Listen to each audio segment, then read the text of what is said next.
Okay, so this is the first in my unedited video series, and just having taught mindfulness now for over 10, 15 years, working with all my athletes and in the corporate world, I've come to put my best bits together and explain simply. They say if you're a good teacher, you're able to explain stuff simply. So that's the aim of these series. I'm going to tackle a question and I'm just going to give you my best bits. And when an exercise is needed, then I'm going to throw one in, or I'm going to direct you to an exercise. So the question or the topic today is, you can't stop your thoughts, and that's why mindfulness feels hard. So part one, name the frustration. So this says, if you ever tried mindfulness and thought, I can't do this, my mind won't shut up, this video is for you, blah, blah, blah. So let's begin there. People think that if they're thinking too much, then they can't do mindfulness because there's too many thoughts. Or they may be thinking that it's an issue with them or something that's a fault or something. But having worked with hundreds and hundreds of fighters and people, the one key thing that I do every time is I have them sit down, close their eyes, and say out their thoughts. Okay, so how does that look? We'll be on a Zoom call or something, and for 5 minutes, I won't interrupt, I won't say much, but I'm just going to ask them, do it scientifically, be an observer. So if a thought pops up, you say it out. So something like, I don't get it, this is a bit complicated. Well, this is boring. That's the thought, so say it out. And as soon as they say it out, they go back on the lookout for the next thought. Again, so I want you to be that scientist. I don't want you to question it in your mind and not share it out. I want it as data. So as soon as data enters, you say the data, then you're on the lookout for the next thing. And I also say, well, if you don't notice any thoughts, don't say anything. Now, having done this hundreds and hundreds of times, I know for a fact you cannot stop thoughts. Thoughts are just going to keep coming, whether you like them or not. I just want to pause for a minute there. If you cannot stop thoughts from arising, then you are not to blame for those thoughts that come. Like, I'm no good, or you wake up and you think, I've got no energy, or I don't enjoy, I'm not looking forward to the day, or I'm dreading that meeting. You can't stop that thought from arising. Okay, so the first thing is, whether you like it or not, you cannot stop thoughts from arising. And that's one way that you can practice that yourself as that scientist. My recommendation is you set up a camera, like this, like a phone, a mobile phone, or a voice note. You set the timer for 5 minutes, then you record yourself. And in those 5 minutes, you're just going to keep saying what you see. And if you don't see any thoughts come up, then you don't see anything. And the more you do that, the more you'll realize, those thoughts are never ending. Okay? So once you grasp that key thing, and that's part one, and that's a huge win in itself, because these thoughts keep on coming up. Okay, we're going to hold on to that. So normalize the experience. Yes, so it's normal. Everyone has thoughts all the time, right? So when you see someone just walking down the street and they're calmly walking down, what's actually going on in their mind? They're thinking about the future. They're thinking about the past. And momentarily, every now and then, they might look and notice the car or notice something. But really, what's going on in their mind is something completely different. So the misunderstanding, identify the real problem. Most mindfulness advice quietly suggests that to be mindful, you need fewer thoughts, clear the mind, But you can't clear your mind, right? The minute you take a breath and you're relaxed, a thought's going to arise. And that's normal. So the question is, what do I do when a thought arises? Okay, and then we get on to the next bit. Mindfulness is the skills that I notice that a thought has arisen. Is it arisen or arised? And I do something about it. So if I'm walking down the street and my goal is to enjoy the view of the street or the park, I have a park right in front of my house, so I'm going to walk down in the park. And that's what I want to do. My intention for these 5 minutes is to go through the park and enjoy it. Within a few seconds of me going and enjoying the park, I'm going to start thinking about work. I'm going to start thinking about the kids or something. So now I wanted to do A, which is walk in the park, but now B's happening. I'm now in my thoughts. Mindfulness is the skill to notice I've been distracted. Okay, and that's awareness. I'm aware that this thought has popped up. Now, I'm not going to judge it. I'm going to be compassionate and kind. You've got to throw that language in. You always see it, be compassionate, be kind. But it actually means, it starts to have more power the more you do this. So I noticed that thought. And in noticing that thought, now I have a choice. Do I want to think about work or the kids, or do I want to go back and enjoy the park? Well, my aim was to go and enjoy the park. So now I shift back and I'm back in the park again. But we know that within a few seconds later, but then I've got to do this later on. A to-do list may pop up. Again, I have to be aware that that's happening before I get taken into that daydream and say, I've been taken into a day. I noticed that thought. I want to go back to the park. And so I'm now enjoying the park again, the smells, the sounds, the sights. And then before I know it, another thought pops in. Now, that's completely normal. You're going to try and do something, and then all these thoughts are going to keep cycling in. Now, as long as we're okay and we know and we're aware and we're prepared for this bombardment of continuous thoughts, the autopilot, then that's how we start learning to live mindfully, right? It's not the absence of those thoughts. It's those thoughts arise, but I notice them and I do something different about it.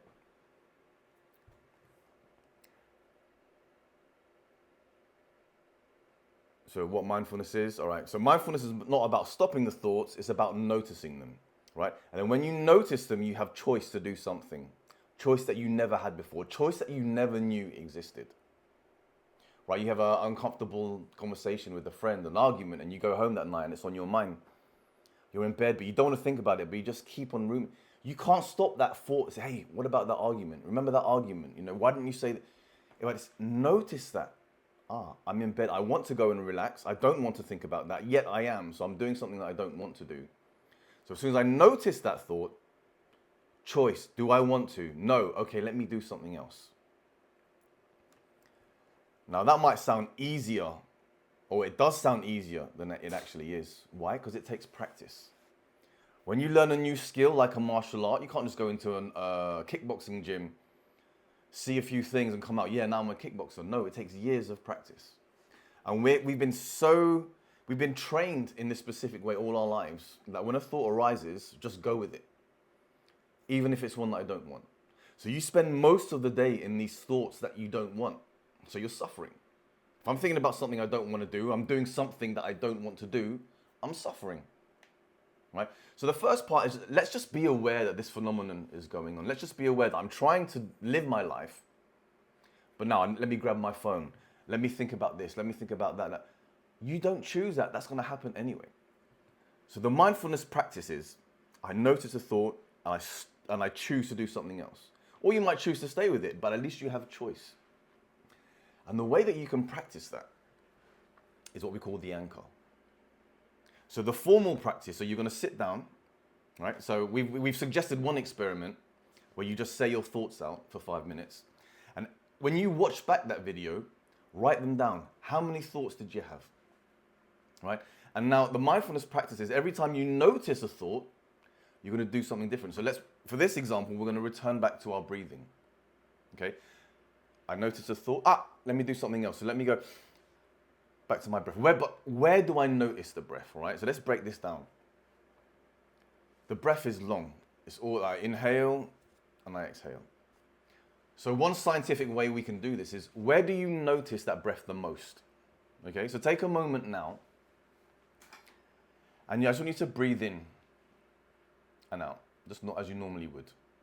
Okay, so close your eyes if you want to, and maybe come back to this, revisit this if you need. But now with your eyes closed, as you're breathing in silence, I just want you to ask yourself this scientific question. Where do you notice it the most? Is it in your nose, in your throat, your chest, in the rise and fall of your stomach? Is it in multiple places? And just experiment with that. And I want you to keep experimenting with that, because it may change over time, and that's fine. But we just want to put some, a mark in the sand now. And for me, it's always been my nose. So let's spend some moments now just exploring that as that scientist. Where do you notice it the most?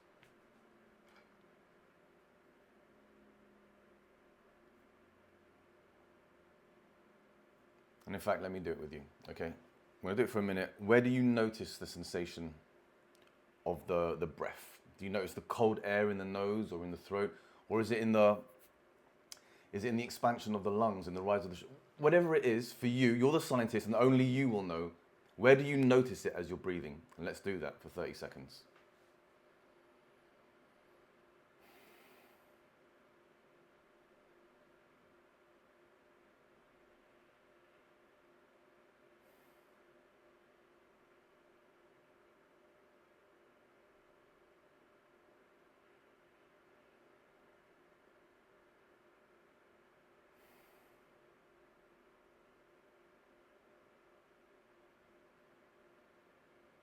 Remember, you're the scientist. Where do you notice it the most? The breath, as you're breathing in and as you're breathing out. Where is that one spot that you feel it a little bit more than the rest?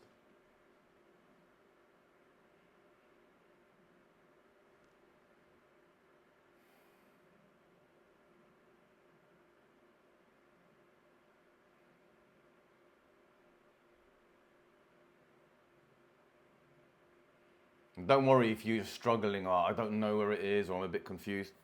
It takes practice. But once you figure that spot out, we're going to refer to that as your anchor. Right? So in the mindfulness practice, the formal practice, you're going to close your eyes and you're going to notice a thought arise. And in that first video we spoke about just doing it for 5 minutes. Say your thoughts out, realize how unstoppable they are. But the mindfulness practice, as soon as I notice that thought, let me come back to the breath. Where do I notice it the most? And the reason why we've pinpointed one spot, so there's no ambiguity. You go straight to that spot. I notice it right here. Well, for me, it's always my nose, right? So as I start to think about work, no, come back to my nose. What about the kids? No, come back to the nose. So you practice the skill of I notice, but I come back. I notice, I come back. And the more you do that, the more you start to notice it in life. And you're strengthening this muscle to say to your brain, hey, just because you have a thought, you don't have to go with it. There's choice, you can do other stuff. But sometimes those thoughts are so powerful, that experience, that pattern has been repeated so much that we have to retrain that and break away from that.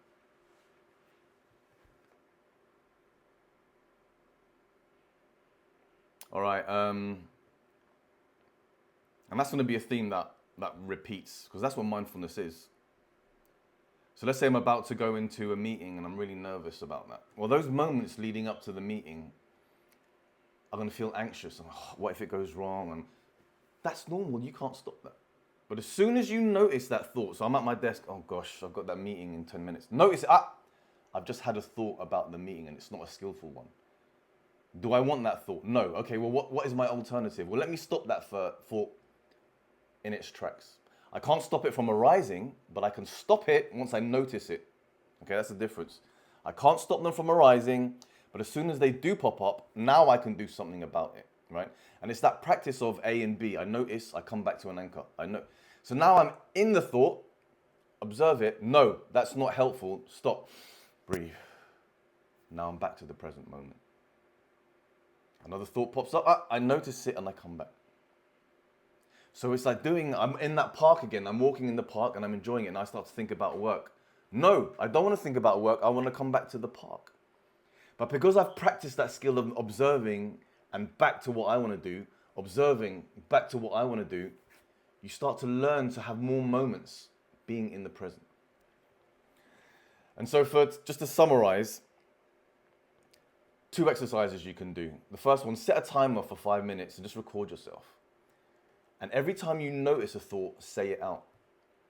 And then write it down, reflect. What is that list? And just to give you an insight, some people have 10 to 15 thoughts in those 5 minutes. Some people have 60, 70 thoughts, right? There's no right or wrong. It's just understanding for you, what do you notice? But a tip here, if you're only noticing less than 10 thoughts or 15 thoughts, there's lots of stuff that you're missing, that you're not aware is going on. And that takes practice, right? And so I notice with my students, the more we do it round 2 and they do another 5 minutes and another 5 minutes, they start to notice more and more thoughts. Why? Because their skill of awareness is improving and increasing every time, right? So we want to increase that strength of awareness. Now, on the other side of the spectrum, there's people whose awareness is very, very strong from the get-go. So as soon as they do that 5 minutes, they're like work, problems, money, It's just non-stop. So in that 5 minutes, they have a massive list of thoughts. That's normal too, right? And that leads to the second exercise. All right, so now that we say out those thoughts, as that scientist, as soon as you say out that thought, that is your cue. That's your trigger to, I've said the thought, I'm aware. Now let me anchor. Let me come back to the breath. So even if you have 70 thoughts, so you sit down to practice, oh God, this is boring. That's a thought, back to my breath. Where do I notice it the most, right? So much so that that thought drops. And then before you know it again, especially you've got the mind that thinks a lot, you know, I've got to do that later on. That's another thought. Come back. But the gold of this exercise, where you really, the muscle that you're training is the back and forth. I've noticed, I come back. I notice, I come back. And they go hand in hand, and they must go in hand. Because awareness alone is not sufficient. Anchoring alone is not sufficient. It's the combination. It's I'm aware that I've been distracted, but I also now I'm training the ability to do something about it, of my choosing. And ultimately, this is about suffering. You're spending most of your day having these thoughts. And then when you're having these thoughts, you're an autopilot. And most of them are unskillful. Most of them are repetitive and random. So when you start to write them down, the more you do it, each entry, and that's called the think log, right? So you have a 5-minute session 1, write down all your thoughts. 5-minute session 2, write down all your thoughts. And then as you're jotting them down, you start to see the patterns emerge. There's the repetition, the randomness, and there's so much you can learn from that. And I'm going to have another video where I talk specifically about the technique for the think log method. But what it does is it starts to show you the prison that you're living in, this mental prison. And the more you learn and aware that you are in a prison, the quicker you can learn how do you escape from it. And what's the ultimate goal? The ultimate goal is for you to live a life in the present moment. Right? And I know we hear that word thrown around a lot. But it's simple. Being present. And you can be present to a thought, or you can be present to that walk in the park. But it's like, I'm aware that as I'm doing this, whether it's reading a good book or watching a movie or having a conversation or walking in the park, be aware that there's going to be these attempts to hijack your present moment experience. And you can't stop that. But as soon as you notice it, it gives you choice. No, I don't want to go with that. Let me come back to what I choose to do. All right, so I think that kind of rounds up this first video. Did I miss anything? Right. So what mindfulness is, name the misunderstanding, normalized. Okay. So a couple summary points. You can't stop thoughts from arising. They're going to be there all the time. If you don't believe it, do the test, that 5-minute test. You cannot stop those thoughts. But once you do notice them, you can do something about it, right? And we practice the anchor, coming back to the breath, that one specific point. But most importantly, doing them in combination. I notice, I come back, I notice, I come back. And when you do that, you start to notice it in life. When you're in the park, blah, blah, blah. You've heard me talk about it. So if you found this useful, hit the subscribe button, as they say, right? I'm just trying to grow this channel now with, none of that. Well, there'll be some editing, but I don't want to do that heavy editing. I just want to talk from the heart, give you my best bits, and hopefully you find this super useful. All right. Also, I'm on Instagram @mindfulnews.uk.